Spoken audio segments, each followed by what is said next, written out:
Hello, I'm Avram Friedman. I'm the Executive Director of the Canary Coalition, and I'm sitting here with Jamie DeMarco, a student at Warren Wilson College, and Jean Larson, a member of the board of the Canary Coalition. The three of us separately attended the People's March, People's Climate March that took place on September 21st of this year. And we're here to give our impressions of what happened on that day, to relate some of our experience and what we felt came out of this march and where it will go from here. In the background, you will be watching the march as it goes by, and the various signs and groups of people and the floats, the elaborate floats, reminding us somewhat of the Macy's Day Parade. And when I was a child, we used to watch the Macy's Day Parade on television, and commentators would talk about the floats as they went by. And we're going to be going through somewhat of the same process, but we're also going to be having more comprehensive conversation about climate. So let's start out with you, Jamie. Why don't you give us a synopsis of what your experience was, starting from the trip there and the camaraderie of the people and your entire experience with climate change. My experience with the climate march was one of feeling empowered and seeing the solidarity that exists for this cause in so many different places, and watching the passion for this issue really come out of the woodwork. I think there are times when we're fighting to stop climate change or thinking about climate change when it's easy to feel alone or as if the challenge is too big, and there's this sort of instinct to roll over and just give up. But I think the experience of going out and seeing people come out of every aspect of your life and then riding for hours and sleeping in ridiculous places just to get to this march, and knowing that people all around the country did the same thing, really empowers you to know that we have the capacity to shape what our future looks like.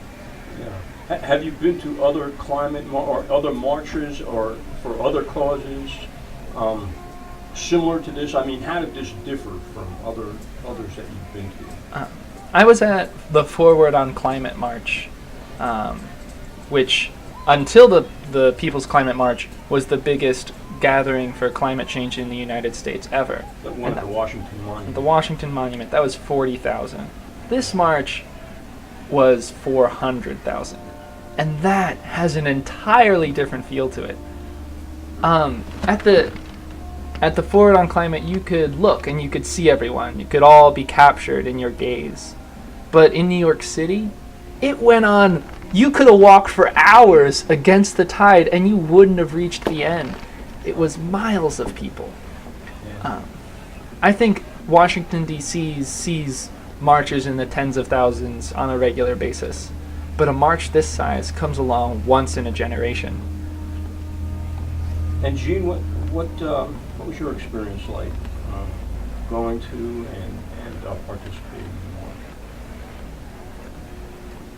What struck me was how positive everyone was on the bus, and just people you ran into, how everybody was talking to everybody. You know, it's like you all knew each other, even though you just saw them for the first time, because you had something in common. And they were caring and generous with helping people and making way for people. Everybody was working together, and it just showed the possibility of what we could do if we all worked together. And these people were from so many different walks of life. I saw some people who just came out, some older people who just came out to see what it was. They were so impressed, walking with canes, and never been to anything like that, and there they were, joining in. There's some Native Americans we're watching right Yes. now. We're walking by with a pretty elaborate float that they built. Well, yeah, and I was awestruck by it, and I was with my partner, Kerry Rayburn, and what we did was we planted ourselves at Columbus Circle, right where it turned. You know, people were lined up all the way for a mile or more up the Central Park West. And it turned at Columbus Circle and went on to Central Park South, which is also 59th Street. And there was another stream of people coming from 58th Street, the religious community and the spiritual community, and they were backed up as far as you could see as well.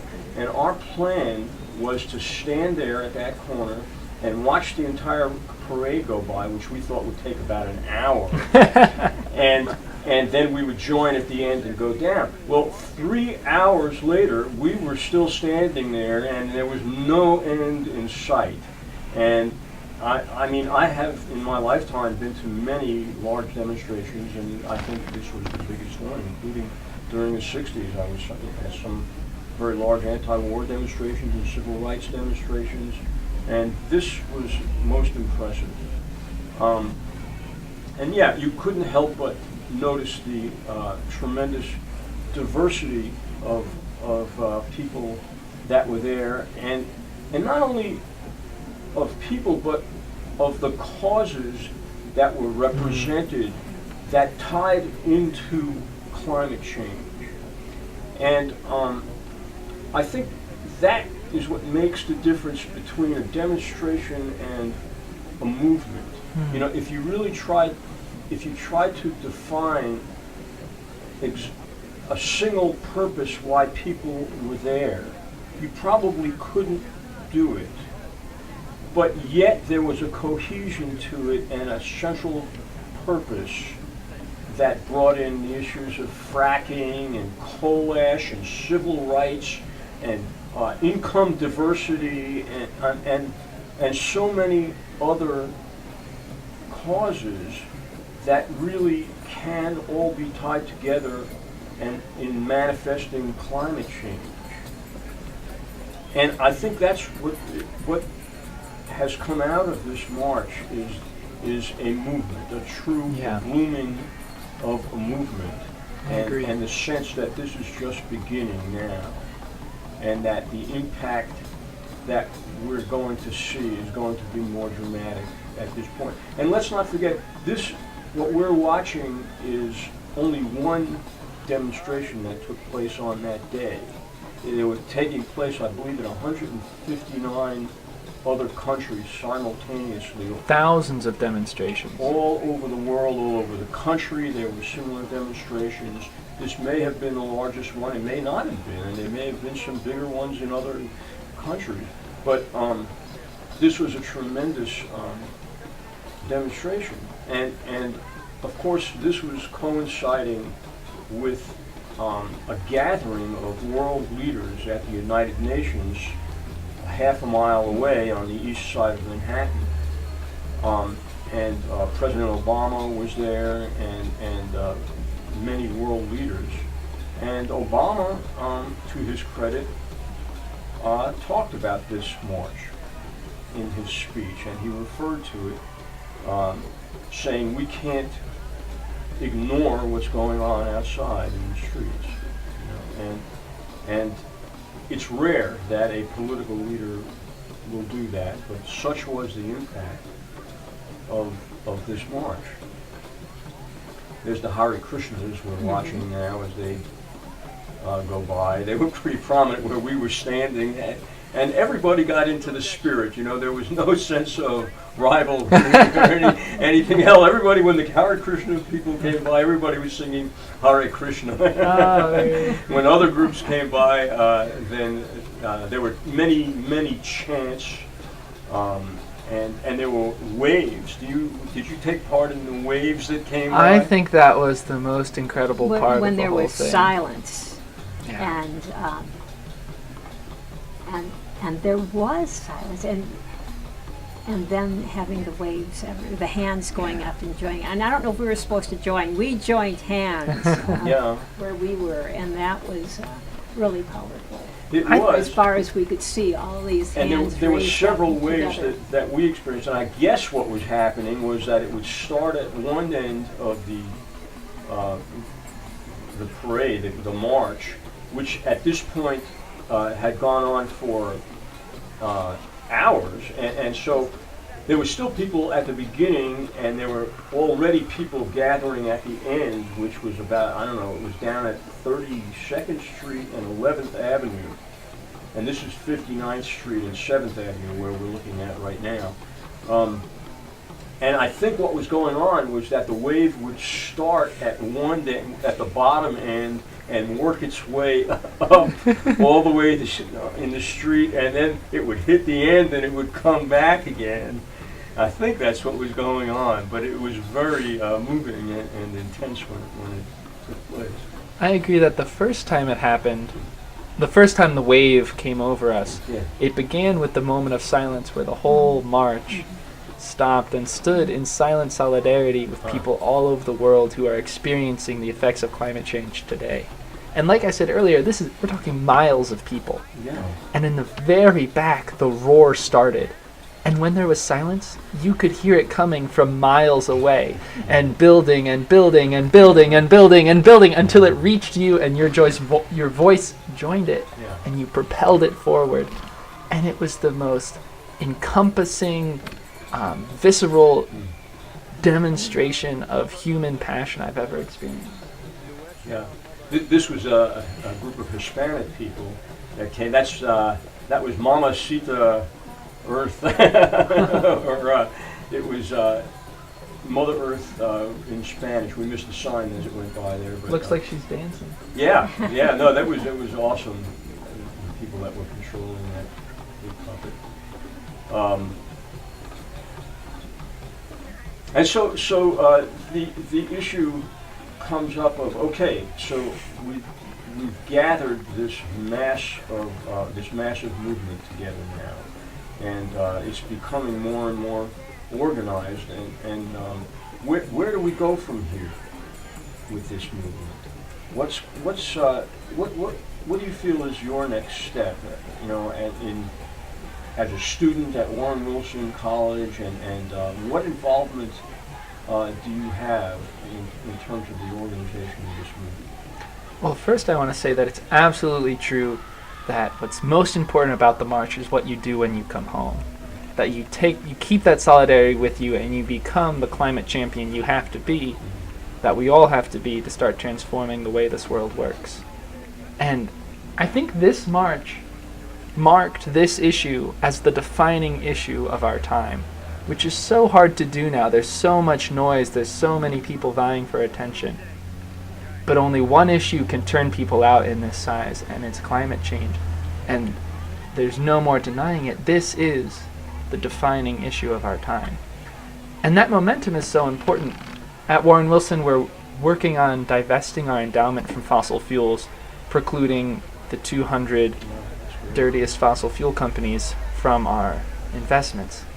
And we were just speaking with a potential investment firm today who was saying that the investment community, the higher-ups in the investment community, are in the process of deciding whether or not they want to consider fossil fuel companies a dangerous investment.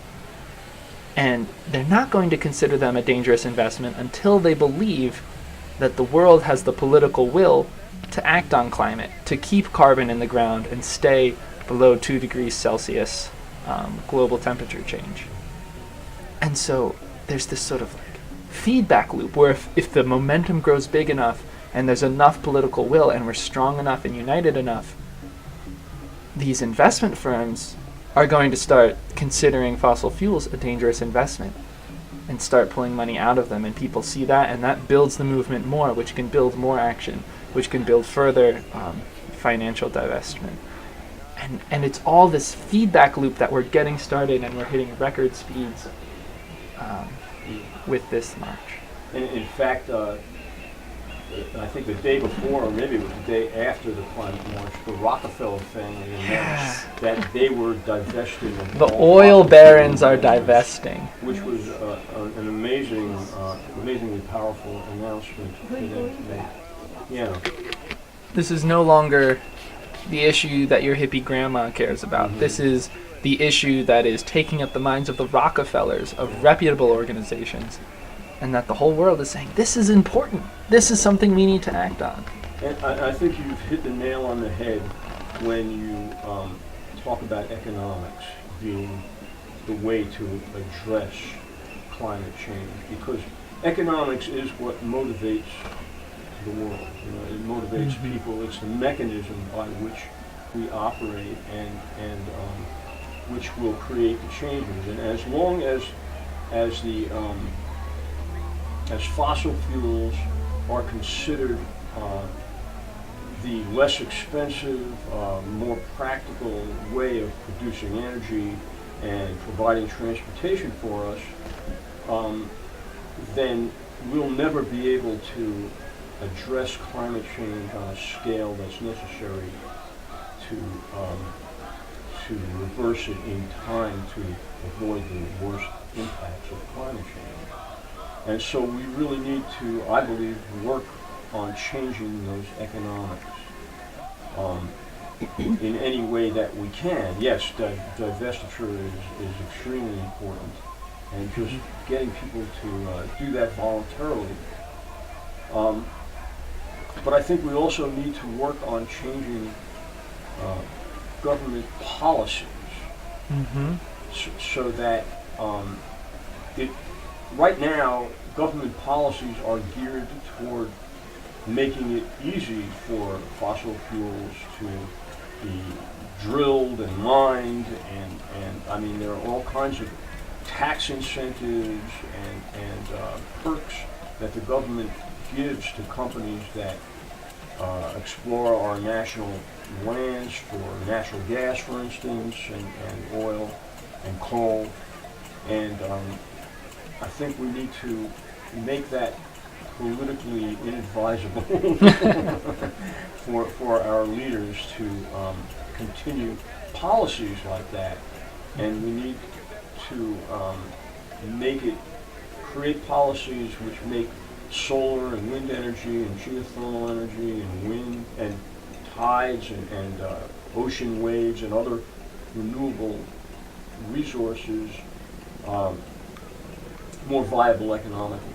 And it really is just a matter of policy. It's not necessarily a question of technology and the availability of technology, but it's a question of what direction our policies favor. Our government policies. Like right now, we hear so much about water issues in the far west, in California, and they still have their water utilities like our electric utilities, giving lower rates to people who use more. The more you use, the lower the rate gets, Right. even though they are in drastic straits. Yes. And so we get to change that. We do, and in fact, the Canary Coalition has introduced legislation in North Carolina that would change that. That would invert the utility rate structure so that when you use more energy, you pay more per kilowatt, and when you use less energy, you pay less per kilowatt. It's called a tiered rate block structure that exists in other states and other countries, very successfully reducing energy consumption through investment in energy efficiency, rooftop solar energy systems, cogeneration systems in industries. And that is something the Canary Coalition and other groups that are working with us are working on. I'd like to talk further with you and maybe come talk with Warren Wilson about that as well. We'd love to have you over. Yeah. And I agree with what you're saying, that it's a market battle. That and this is such an exciting time to be watching this. You know, it's still Wow, aren't they amazing? Yeah. I didn't see that. Well, I don't know if you've seen about Naomi Klein's latest book, and I won't come up with the title, but This changes everything, right? yes, this changes everything, but what she was realizing is people don't want to talk about the environment, but they all want to talk about the economy. So, great, I'll talk about the economy. and how that is affecting all of the climate change drivers. And- So, And when Bill McKibben first came out with The End of Nature, climate change was comfortably housed under the umbrella of environmentalism. That's sort of where it was incepted. But since then, it's exploded. It's ballooned into something that is so much larger than an environmental movement. Like you were saying, there were so many causes brought together at the march. There was language around income inequality, because the structure of centralized distribution epitomizes control of power by a small percentage. There was language around Palestine and Israel, just because war is such a carbon-intensive industry. There's language around concentrated animal feeding operations, because they have such a large greenhouse gas footprint. And I saw one sign that just read, "Gay rights and climate change." that this is really an issue that touches everyone. We're beginning to realize that any hope, any dream you have for the future is contingent upon a stable climate. This is the most common denominator, and it's no longer an environmental issue, it's a human issue. This is not, it's not tree huggers fighting this, it's people huggers. And it's an economic issue, it's a spiritual issue. And just to sum up the economic discussion, Bill McKibben's article in Rolling Stone magazine last year really threw me for a loop when I read it and understood what he was talking about. You're talking about global warming's terrifying new math? Yes, and the fact that our whole economy is tied up in fossil fuels right now and is basically mortgaged to the fossil fuels that are still in the ground, and that's what we're up against. The centralized power system, utility system, energy system, transportation system that we have is dependent.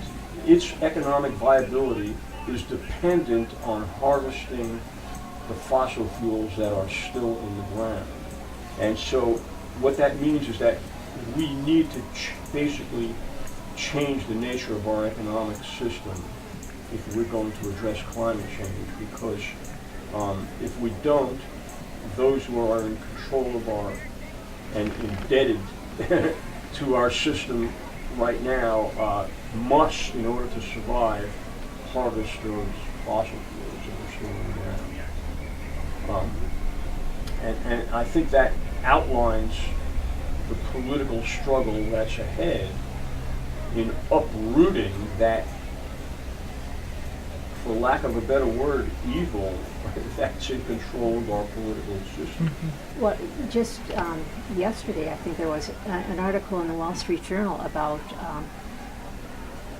fracking, companies doing fracking, and what they report to the Yes, I saw like that, the environmental, the differences. So they report one number, which is lower. Number of to what? A number of how much they have produced or their Well, output. how much, for instance, in North Carolina, they'll say there's so much potential underground in natural gas, but they'll say one thing to regulators, and they'll tell their investors.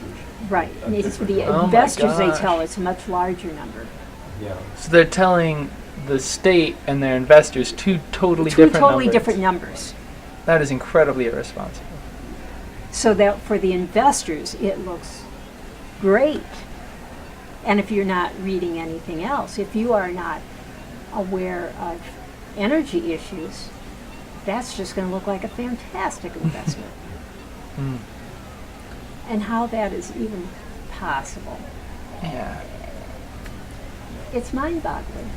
Well, and then there's the whole issue of who the regulators are and how they got Right. to where they are. The fact that they have there's the revolving door between industry and government regulators in many states and the federal government, and certainly it's true here in North Carolina, where you see the Department of Environment and Natural Resources, the head administrators, at one time or another came from Duke Energy Yeah. administrative positions or Progress Energy administrative positions. And the same is true of the Mining and Energy Commission. There are 15 members of the Mining and Energy Commission, and if you look at it, it's a who's who in Halliburton. yeah, it's a who's who in the industry that's in charge. Fox is absolutely watching the hen house in so many ways. And so that brings into this whole thing into the issue of money in politics and the Move to Amend group, who are also there. People who are calling for a constitutional amendment to end corporate personhood and to declare that money is not the equivalent of free speech, and that the federal and state governments have a perfect right to regulate political campaign contributions made by corporations to political campaigns. That's all part of the climate change fight, you know? All part of the climate change fight. Yeah. Which I think, as you were saying, was really revolutionized by Bill McKibben's article, Global Warming's Terrifying New Math. Because for decades, the language was around peak oil, peak fossil fuel. The idea that we need to get out before it starts running out.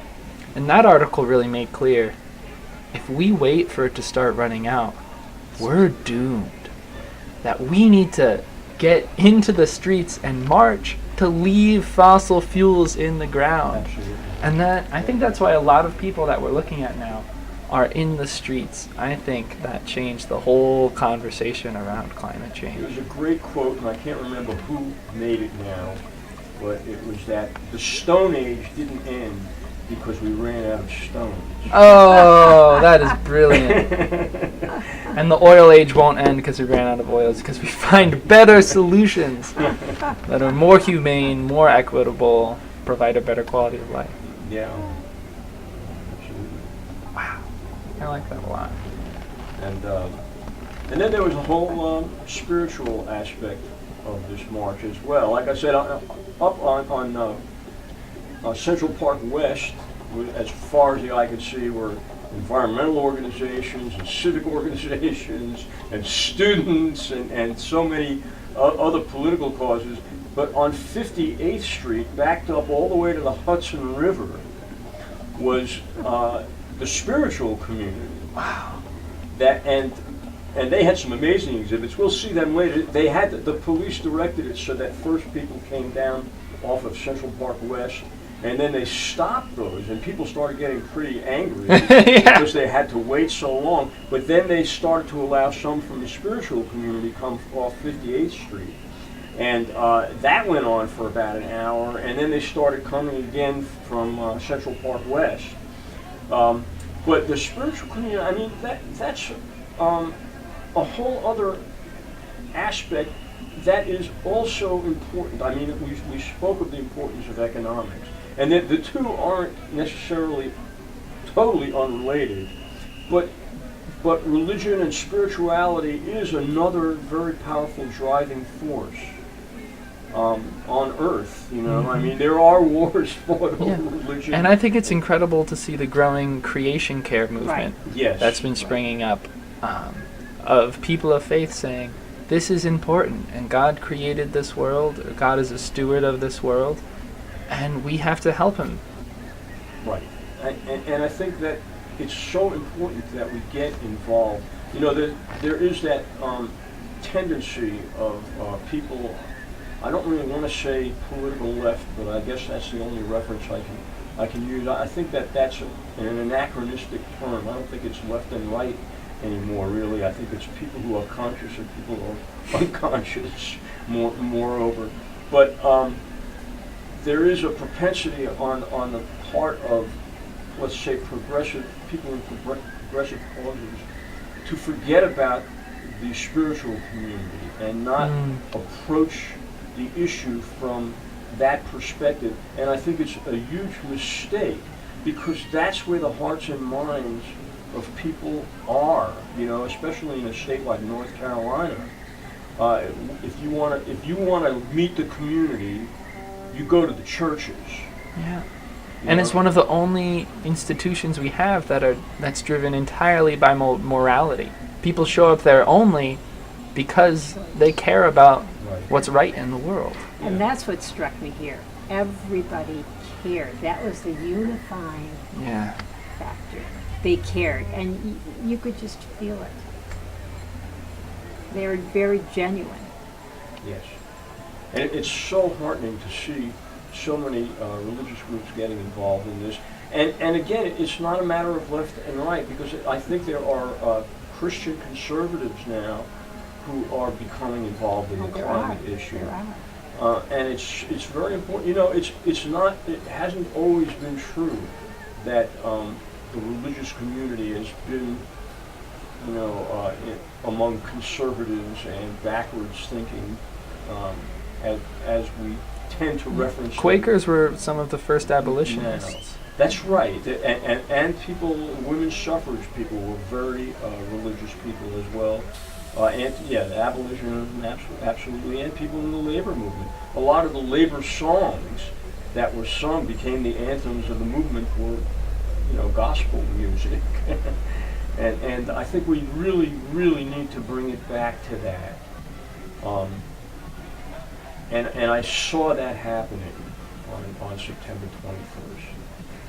There were so many groups, and labor was there. It's so important to involve working people and the labor movement. That just before the march started, Terry and I we walked down to around 57th Street, and there was a gathering happening there of labor unions that were in support of climate, you know, working on climate change issues. And they were singing, and that was one of the most lively gatherings, and I have some footage of that as well. It was great. They even made the police dance. There were cops there who were really getting into it.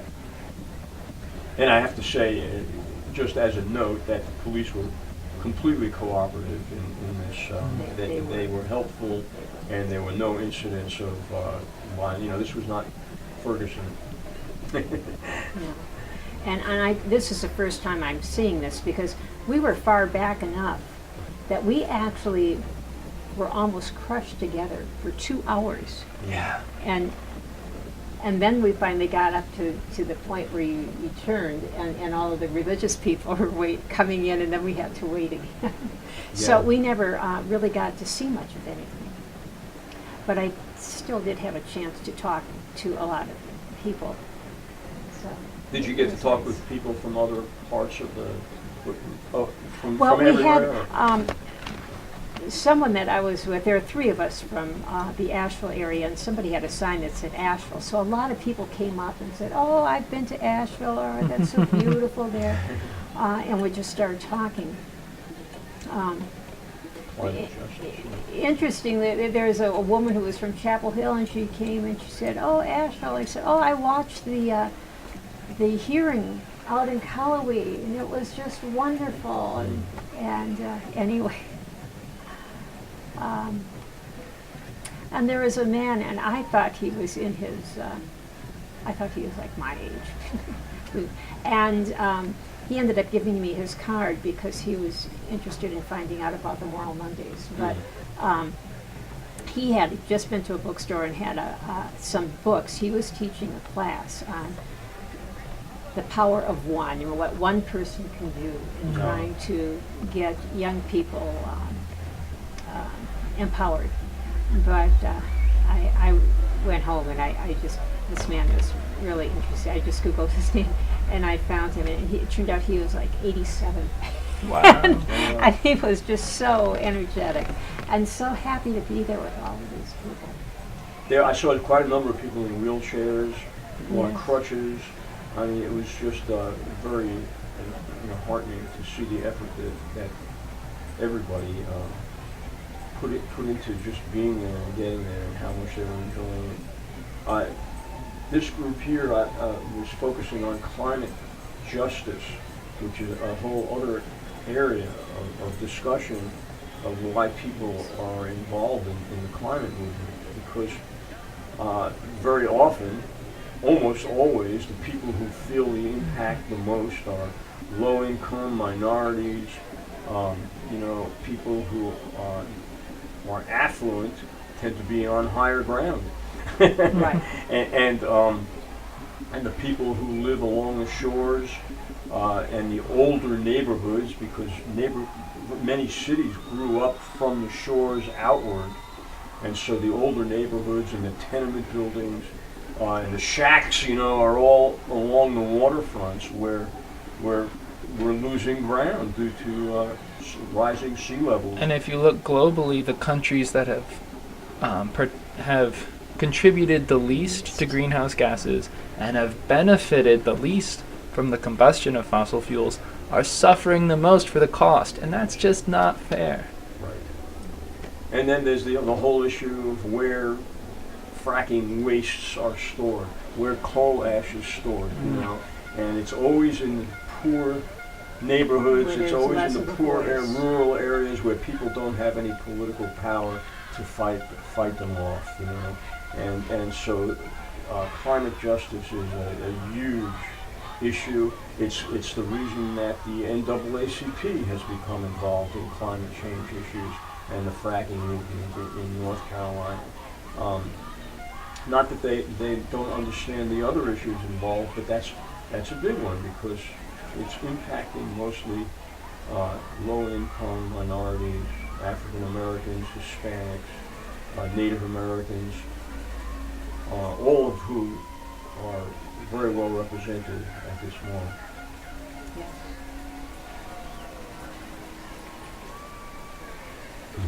Just keeps going. It just and keeps going. going and going. It's quite remarkable. And so what was the bus ride like? Were you on the same bus when you Yes. came Yes, from Asheville? And how long? It was like 12 hours, I imagine, right? about It's 14. 14 hours. How many people were on the bus? 53. And just one bus. I understand there were like 12 or 15 buses from North Carolina. There were a bunch from Charlotte. All sorts of buses. I Winston-Salem, had a lot of Mayfield. friends at Warren Wilson College who wanted to come, and I said, "There's no room on the Asheville bus. It's full. Too many people want to come." Like we had to send people. We had people going out of Charlotte, people going out of Durham, people going out of Boone. We couldn't get enough seats going to New York to fill the demand that wanted to be there. Yeah. That's great. And so what was it like? I mean, did people sleep on the bus or was there any singing going on or anything like that? One of the Green Grannies was Oh, on the bus, yeah. and so we did have a little singing. Explain who the Green Grannies are. Well, they're kind of an offshoot of the Raging Grannies, so that they're Asheville's version of the Raging Grannies. Don't frack and- Mother Earth. Yeah. So the Green Grannies sing songs about the earth, and they show up at hearings or things like this. And they kind of write their own versions. They write their own words Yeah, to songs. Is what they do, they do a good and then they job. encourage others to sing along with them. And so there was only one Green Granny on the bus? Well, actually, there were two. Yeah, So, or maybe three. And did they lead the group? yeah, They they led did. the group They in did. song. Uh-huh. I enjoyed the bus ride a lot. It was really nice to make those connections and to go through it with a lot of other people. So I'm interested, what was it like coming back on the bus? We were exhausted. What it was like. No, it was a real sense of accomplishment. We did it. And we have just completed this thing that we know no one on that bus is going to forget for as long as they live. So tell me what happened. I got down to 42nd Street. We went across 42nd Street and then turned onto 11th Avenue. But we thought that we were going to walk all the way down 32nd Street, but it was already packed all the way back up to 40th Street, and they weren't letting anybody go further down Huh. at that point. At what point did you end the march? Well, we were told that the march was going to be over by 3:30, I think, and we needed to be back at the bus at 4:30. So we had to leave before it was over. So you didn't march all the way down to the No, end? I didn't anyway. I started out a little bit closer to the start of the march than you did, and I marched all the way to the end. And I want to say it was a long march. It was a really long, hard march. So and my how feet far, started where to did you hurt. end up? I can't remember the street names of where I ended up. Partially because I felt so exhausted by the time we reached the end. And I remember thinking, like, along the way, like, there were times like, I can't keep doing this. My feet hurt, and like this And this I've is a got a long way to cross-country go. runner. Yeah, I'm a cross country runner. You could have run it, you just couldn't walk it. But I think it was really indicative of like the climate fight. That it's gonna feel really long, and there's gonna be times when you're standing still and you're not Yeah. going anywhere, and it's gonna feel so frustrating, and you're gonna say, we haven't changed it yet, but we We just weren't moving, gotta but keep others walking. were. Yeah. We were moving somewhere. They were moving. And so, okay, so you went down to near the end of the march, I guess, on 11th, I reached the end of the march. which was where you don't know where it was, but it was below 42nd Street Yeah. on 11th Avenue. hmm And where was the bus waiting for you? 11th and 35th. Oh, okay, so it was near the end. You didn't have to walk all the way back No. up to catch the bus. Where did the bus leave you off in the beginning? Pens- Oh, you had No, to no, take no, no, no, no. We were dropped off in New Jersey, and then we took a train The night to before, we Penn slept Station. in a church in Yeah. New Jersey the And night then you before. took the subway up to Columbus Circle. Well, actually, we walked from Penn Station. You walked all the way up to Right. 80 to 70 something street. Right. Wow, that's a long walk. Well, That's, we had. yeah, we but had- it's interesting. It was New York City, right? It was great. We enjoyed Yeah. it. We enjoyed it. I think it's really inspiring to think of how far this movement has come in the past 5 years. But it's put itself on a map in a way that if I were graduating 10 years ago, I wouldn't know where I would start fighting for the climate, for justice. But now there are so many avenues, there are so many places to go. And it's just become such a powerhouse. And it's been 6 years since the Keystone XL pipeline was first proposed, and it still hasn't been built. That's right. And companies are pulling out of it because Yeah. it's taking so So, long. were you at any of the Keystone XL pipeline demonstrations at the White House? I chained myself to the White House fence and got arrested Really? for it. Oh, you're hardcore. Okay, yeah. It's really one of the more. Were you arrested with Bill McKibben when he was? No, I was actually part of the key organizers of an action called the XL Descent, which was 370 some college students that all got arrested in front of the White House. It was the largest demonstration for this movement of just youth to date. Largest civil disobedience movement. Getting arrested in Washington D.C. is really one of the least ramification-filled arrests that you can make. Well, but it's not, because it's part of building the movement. I Yeah. mean, I was at the week of action that took place 2 years Yeah. ago, I guess.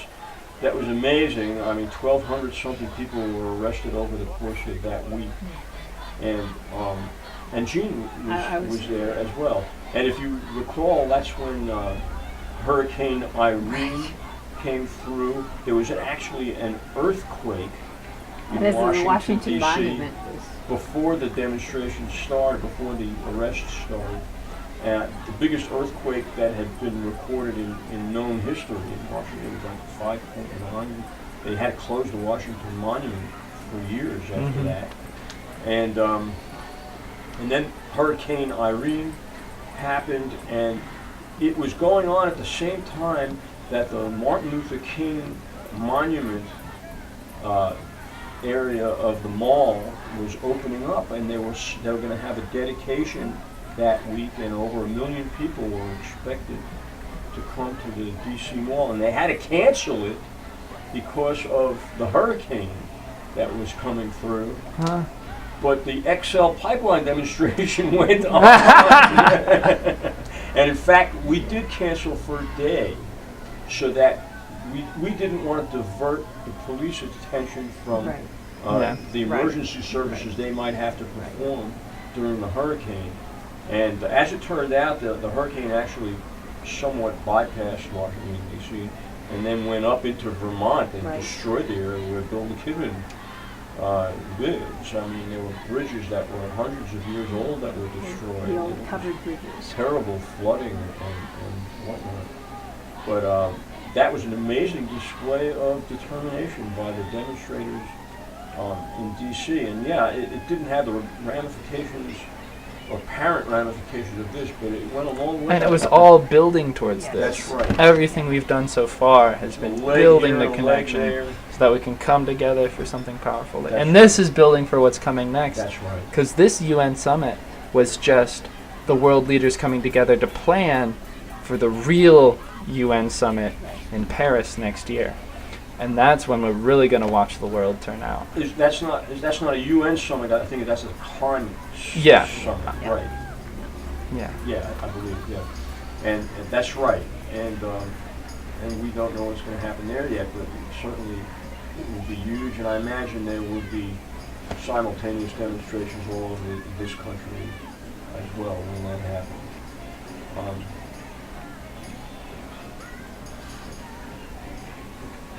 It's just exciting to see how fast it's growing. From It's- 2012, we had 350 worked as hard as it could and got 40,000 people in the streets. A few years later, work as hard as you can, you get 400,000. A few years from now, who knows what numbers we'll have and the power we'll wield around the And world. that's what has to happen. But I think it has to happen. It has to break out of not just being demonstrations. I think Mhm. we really need to get into grassroots, nitty-gritty work. There's got to be people in the free market selling solar panels, Yeah. putting wind on the grid. There's got to be people in policy making sure we have the right incentives, that we have good renewable portfolio standards. We've got to get people in the suing for the right people and defending the right people in the legislature. And we have to get people to vote. To vote. Vote, people. You know, I mean, there's no reason to sit out an election now. We have to make climate change into a campaign issue, and it's becoming that. It's just beginning to come to that. But it's necessary not only to vote, but when there are candidate debates, you know, and public forums, we all need to go to those forums and ask questions about climate change. Make it an issue that the candidates have to address. In the most recent Obama-Romney debates, there was a climate silence. There was no prompts, questions about climate Right. change. And partly because of this march and the momentum that's been growing, I can guarantee you that won't be an issue. I mean, climate change will be an election issue in the coming presidential It came up election. in a Madison County commissioner forum. And they all said we believed it was real and we need to start working on it. Well, and that's what we need to get them to say. And we need to ask them, you know, what will you do about it when you get into power? You know, will you support legislation for restructuring utility rates? You know, will you change standards for auto emissions? Will you, you know, all of the issues, will you promote incentives for renewable energy? And will you create an energy efficiency bank that will issue low interest loans to industries and residents for installing solar energy systems and putting and investing in energy efficiency? We have, these are the nitty-gritty issues we really have to bring into the political system. We need to make candidates confront these issues and promise to address them, and we have to make sure they know how to address them, because very often it's just a matter of ignorance, and it's up to those of us who have that knowledge and that consciousness to spread that knowledge and make sure that the right people know what has to be done. State representatives don't have the staff that can advise them. They That's right. depend on someone, and if that someone happens to be Duke Energy, that's the information they're getting. So, And you know, very We need often, to like do that. you'll do a petition, you know, and you'll gather several hundred signatures, and it almost feels like you're not doing anything. You know, you don't see the results of that. But it's important. Again, it's a building process. Every little piece of information, every show of support, you know, is another peg in another Legos in the block in the building. And no matter where you are, there's more than you could ever imagine to do, to become involved in, to step up and start helping with. Here in Western North Carolina, we have fracking that's threatening our water for the first time, Yeah. and we have to hold that at bay. Wherever you are, there's some issue that's going to strike close to home that you can become locally involved with and make a difference. Absolutely. And there's so many different ways of helping and so many different issues, and they all matter. And we all get to appreciate what other groups are doing, what other people are doing, and support them. We don't necessarily have to do what they're doing, Right. but we just need to appreciate them. And I support think them. that's an issue too. You know, sometimes there's sort of a leadership struggle Right. within the And environmental there's so much to community. do, we don't need to struggle. We don't need to do that. All we need to do is support each other. Okay, so you might be focusing on fracking, you might be focusing on coal ash. That's fine, and the Canary great. Coalition may be focusing on rate restructuring. I'll support your work on fracking and coal ash if you support my work on rate restructuring. And that's how we get along. Allow people to take areas of leadership. You know, don't struggle and compete with each other. Let people do what they want to do and support them. And I think we need to learn that lesson of mutual support. And I think the common denominator of climate change is teaching us that lesson. It all comes back to this one issue that's core to all of us. And we're seeing unparalleled coordination between groups like Greenpeace, Sierra Club, and smaller advocacy groups like the Canary Coalition. And it's a common denominator for everyone, really. It's what we all share the same future. Mother Earth is teaching us the lesson that no matter who you are and where you come from, all of humanity shares one fate, and together we're going to decide what that fate looks like. We're going to live or die together. You know, this is the only planet we have.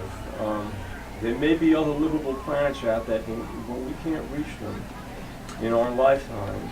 And yeah. There's my uncle. Oh, My really? dad. Is that true? Yeah, I just saw him. Oh, that's amazing. Yeah, pretty soon we're going to see the faith community coming through. It's pretty amazing watching all of this happen, and just all of these causes coming together. And my dad, for instance, is not Love you, Mom. Yeah. he's not someone. Oh, and there I am.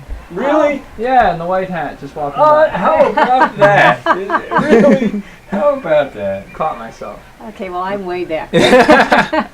My dad is someone who climate change is not the issue that speaks to him. He grew up caring about gun control, tobacco issues, those sorts of things. But he came out to this march. And he came and he marched. He came up from Baltimore and marched in New York City. No way. Because really? it's starting to touch everyone. And it's an issue everyone cares for and is willing to walk in the streets about. No matter what the issue that speaks most to you is, climate change is something you're going to take action on because we all share one future. Well, it's hard to deny, you know, with the extreme weather patterns that have taken place in the last few years, Hurricane Katrina and what was the hurricane that hit New York City? Sandy. Sandy, yes. And Typhoon Haiyan in the Philippines. Yeah. The people in New York City became radicalized on climate change from that. And not just New York City, up and down the eastern seaboard, wherever people were hit. I mean, New Jersey got devastated by Hurricane Sandy. And, I mean, it's like watching Godzilla or something, you know, to understand what happened to the city at that time. Subway tunnels were flooded. I mean, this is stuff of science fiction. Stuff that we thought might happen someday in the future is happening now. And when people are confronted with that and it hits home, then they become activated. Here's Noah's Ark. Oh, that's what it is. That's brilliant. Another great demonstration of the creation care movement that's coming. Yeah.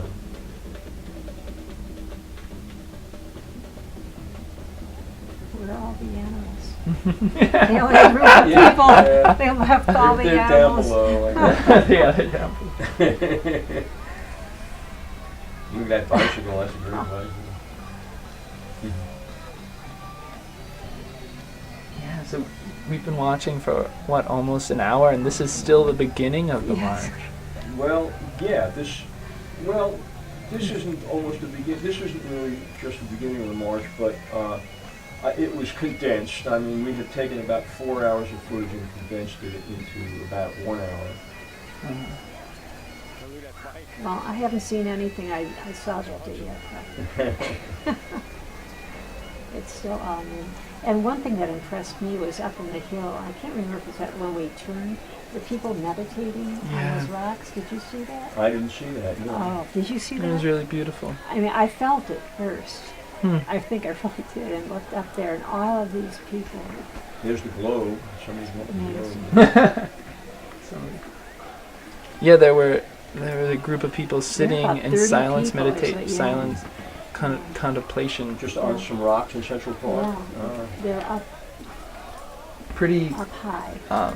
clearly in solidarity with the march Yeah. going by. I'm not sure what this was. I guess that's also the Earth. Something, but they were being lifting it up and Well, down. there was, maybe it was not, probably not that, but there was someone that had, some group that had something like that, and they were sending off little balls that were painted like globes Oh. that they were tossing, and then those were going through the crowds too, and then they get moved back up to At the, one point, there was one point where Tossed. the people had birds on sticks that were really beautiful. Also, there was a whole flock of these Huh. birds. They look like, I don't know. They're large. They were large birds. I'm not sure if we have met. Okay, so at this point, we started marching, and this was what it looked like marching down 6th Avenue. After it turned off of Central Park south and started going down oh, okay. toward 42nd Street. I remember going to New York as a teenager and walking through the streets and looking up at some of the buildings and thinking, how are we ever going to make an equitable world? Like, just look how tall these buildings are. Like, how can we ever stand up and make some of the changes we want to change? And I looked at some of those same buildings in a crowd of 400,000, and I felt sure that we can do We this. can do that.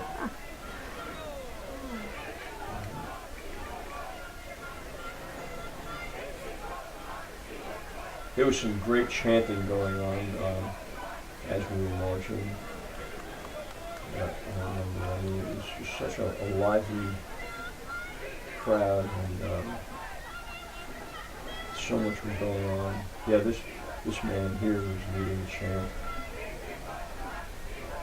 Yeah, I really enjoyed the marching bands that were in the Yeah, parade. They really livened everything. yeah, there were some brass bands and then just people chanting with their voices. Which was quite amazing. Well, we're just about at the end here. I think we're going to let it go out. I want to thank Jamie and Jean for joining us. And we'll have this up on YouTube as soon as I can edit it. And this has been great. I think that we gave people a flavor of what happened and some inkling of what's to come, or at least some of the things that we can do Together. Together. Thanks. Thank you.